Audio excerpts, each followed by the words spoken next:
Halina at ating tunghayan kung paano naitayo ang Jesus is Our Shield Worldwide Ministries, Oras ng Himala, Pandi, Bulacan Outreach. Ang Pandi, Bulacan Outreach ay sagot sa sama-sama at walang tigil na pananalangin at pag-aayuno ng mga taga Jesus is Our Shield Worldwide Ministries, Living Like Jesus.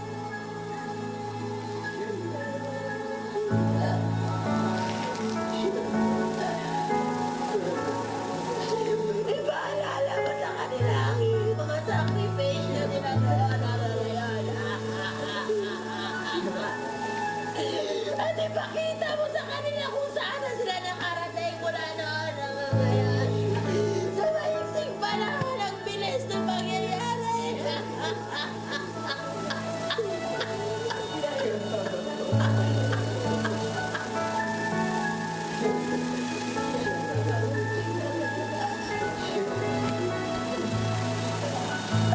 Ito mga anak mo, mga pioneer sa pating ginagamit mo.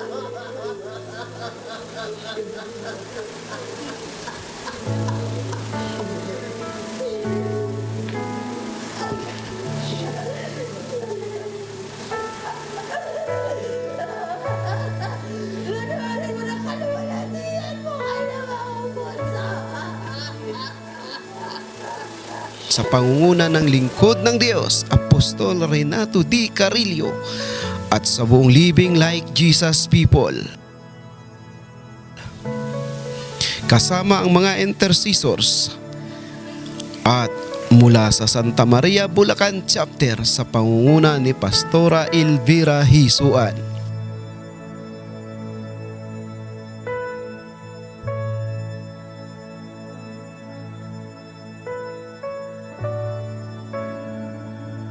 Ito ay nagsimula sa mga house-to-house Bible study and prayer meeting mula sa pabahay ng Pandi Village to Atlantica, Mapulang Lupa, Pandi, Bulacan.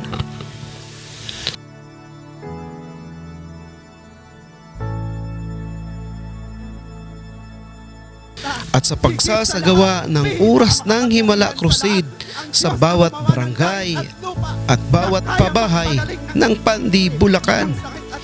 Kasabay ang mga himala at pagpapagaling ng mga may sakit at karamdaman. Ngayon, okay na po ang pakiramdam ninyo. Hindi na katulad ng dati. Magaling na po kayo. Sino nagpagaling sa inyo? Amen. Purihin ang Panginoon po. O, sige nga. Ganyan nga. O, ang hindi makasampa sa jeep ngayon, nagja-jogging na. Pinagaling ng Diyos. Po sa inyo ang ministeryo na kung saan po siyang kinalalagyan po namin. Ang ministeryo po ng Oras ng Himala, Jesus is Our Shield Worldwide Ministries. At kung sino man po sa inyo na mayroong sakit at karamdaman, huwag po kayong mag-aalinlangan, amen. Huwag po kayong magdalawang isip na sa pagbalik po ninyo sa inyong mga tahanan, kayo po yung magaling na. Siya po sobrang lasingkiro po. So, yun po na ano po ako. Ako po nagkaroon po ng desire po na tinuro ko yung TV. Sabi ko, Lord, sigurado pag ako po nakarating dyan, ako ibabaguhin mo po. Hindi na makapangyarihan sa lahat. Kayang gumawa ng mga bagay-bagay at walang mahirap sa Kanya. Ay Lord, salamat. Samahan mo kami sa aming pagbulay-bulay na iyong salita. Ang salita mo ay gamot. Ang salita mo ay pagkain ng aming espiritu at kaluluwa. Ang salita mo ang magpapalakas ng aming pangangatawan. Ang salita mo ang aming buhay. Noong Nobyembre taong 2023, ay simulang humiwalay ang gawain tuwing linggo. Mula sa Santa Maria, Bulacan Chapter ay nagkaroon na ng gawain sa may covered court ng Pandi Village to Atlantica, Mapulang Lupa.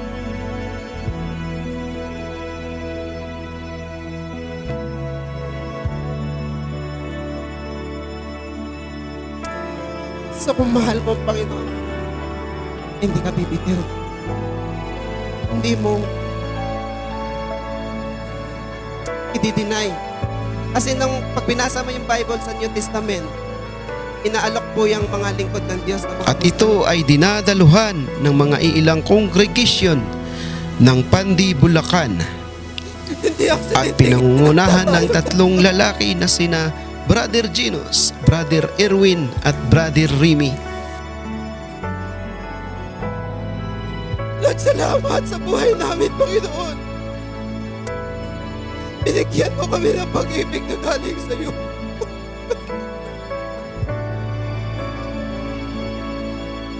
Hindi namin gagawin ito sa aming kalooban. Kundi sa kalooban mo.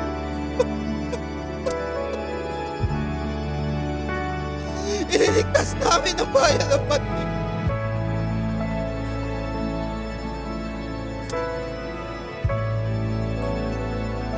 Brother Erwin, Tatay Remy.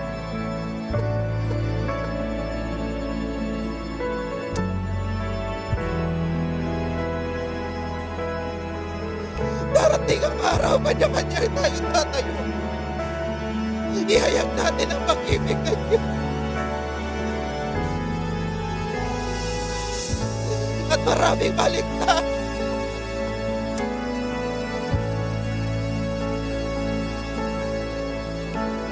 Lord, kasama ng mga intercessors, ng aming mga asawa, ng aming atindes ngayon.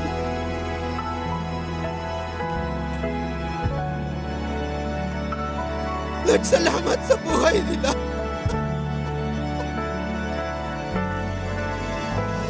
Gaganapin namin ang kalooban mo, Lord, na puno ng pag-ibig.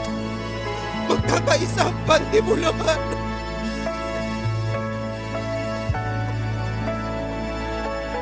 Maraming kaluluwa naghihintay.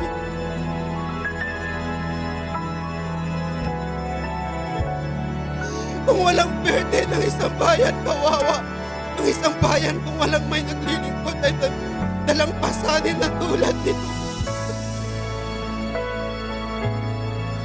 Mga intercessors, walang tigil ang panalangin ninyo sa ating bayan, sa ating mga pamilya.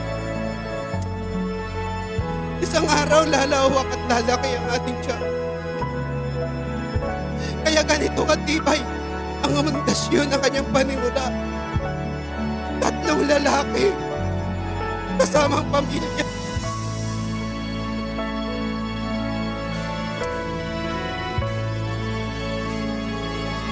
Kung si tatay nagsimula mag-isa, tayo nagsimula marami na. Lord, salamat sa mga gagawang ito, Panginoon. Kailangan namin ng karunungan, malalim na karunungan, Lord.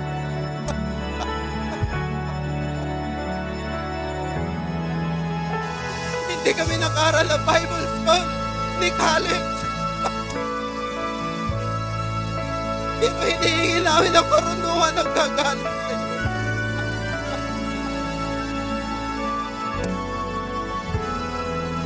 Dahil paano namin dalhin ang malaki mong kawan, Lord, kung wala kami karunungan. Kaya Lord, salamat sa iyong dakilang pag-ibig na nagpatag sa amin. Lord, salamat. Ito ay pansamantalang lumipat sa bahay ng kapatiran, sa bahay ni Brother Nilson. Ngunit ito ay pansamantala na tumigil noong Pebrero 2024 sa kadahilan na ang isa sa nangunguna sa buhay ni Brother Ginos ay tumungo sa kanilang probinsya sa Mindanao, Libak, Sultan Kudarat. Umpisa subong, Lord. Uhaa ang ining nga mga sala sa akon kinabuhi.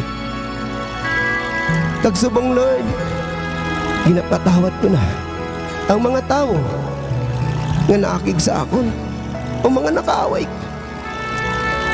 I-praise ko si Jesus sa tanan niya ta. Labi na nga mong pamilya.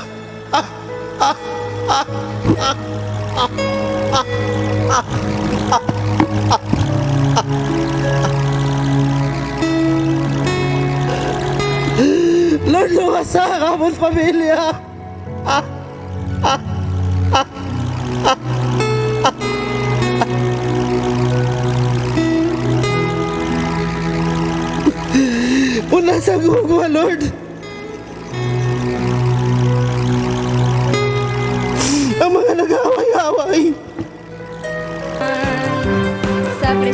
presensya niya. Woohoo! Halika na, ipahiya ang tagumpay niya. Halika na at magdala, magbigay kalakasan sa presensya niya. Noong panahon di na uso ang mag-backslide. Narinig niyo po ba yun? Ito ang panahon ng pagbabalik loob sa Kanya. Sama-sama na, puri sa ngalan niya, at ang gawa ng Diablo ay tubukin na. Woohoo! Ito ang panahon di na uso ang mag-backslide. Woohoo! Ito ang panahon ng pagbabalik loob sa Kanya. Sama-sama na, puri sa ngalan niya, at ibigay kalakasan sa presensya niya. At kasabay nito ay naitayo na rin ang Libak Sultan Kudarat Outreach. Kami ay matagumpay dahil buhay na buhay ang Diyos. Libak Sultan Kudarat! Yay! Yay! At noong Nobyembre 2024, nagdesisyon ang mga nangunguna sa buhay ni na Brother Ginos, Brother Erwin, Brother Remy at Brother Ryan kasama ang kanilang mga partner ay muling humingi sa Panginoong Hesukristo na muling maibalik ang gawain sa Pandi, Bulacan sa pamamagitan ng sama-samang pananalangin at pag-aayuno sa Santa Maria, Bulacan Chapter.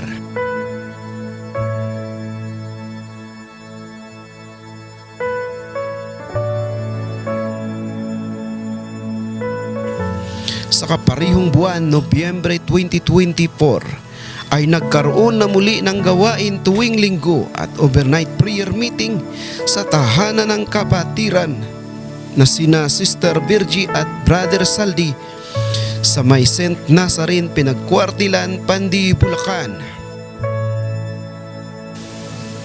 At sa pangunguna ni na Brother Ginos, Brother Erwin at Brother Ryan ay patuloy ang kanilang pananalangin at pag-aayuno kasama ang buhay ni Isay ay dala-dala ang malaking paasangin para sa kaligtasan ng bayan ng Pandi, Bulacan. Kaya walang tigil ang kanilang paghingi sa Panginoong Hesus ng isang malawak na worship center para pagdalhan ng napakaraming kaluluwa sa bayan ng Pandi. At noong Pebrero 2025 ay natagpuan nila ang kanilang hinihiling sa pangalan ng Panginoong Hesukristo. Ay nakita nila ang isang malawak na lugar na may sukat na 2,000 square meter. Kaya't nagkakaisa sila para makuha ang isang lugar. Ang aming church. Pwede paganahin natin yung puso. Ang base-base ng salamat. Ang dilig ba? Step by step lang, Brother Will. Amen. Yan, mayroon pang puso. Ayun ang nasasabi ko sa yung ano ng manok. Yung ano manok. Yan na. Paitlogan, kahit ilang piraso lang. Pwede na. May mga puno. Ang ganda ng area. Thank you, Lord.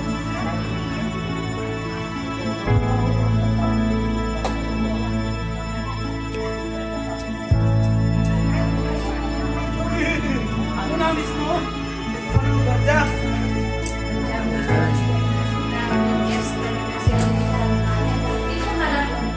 Dyan. Dito tayo. Dito tayo. Ito yung pulpit natin.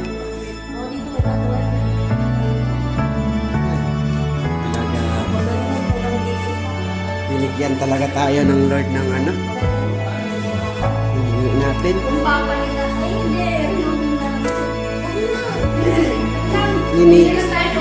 Lini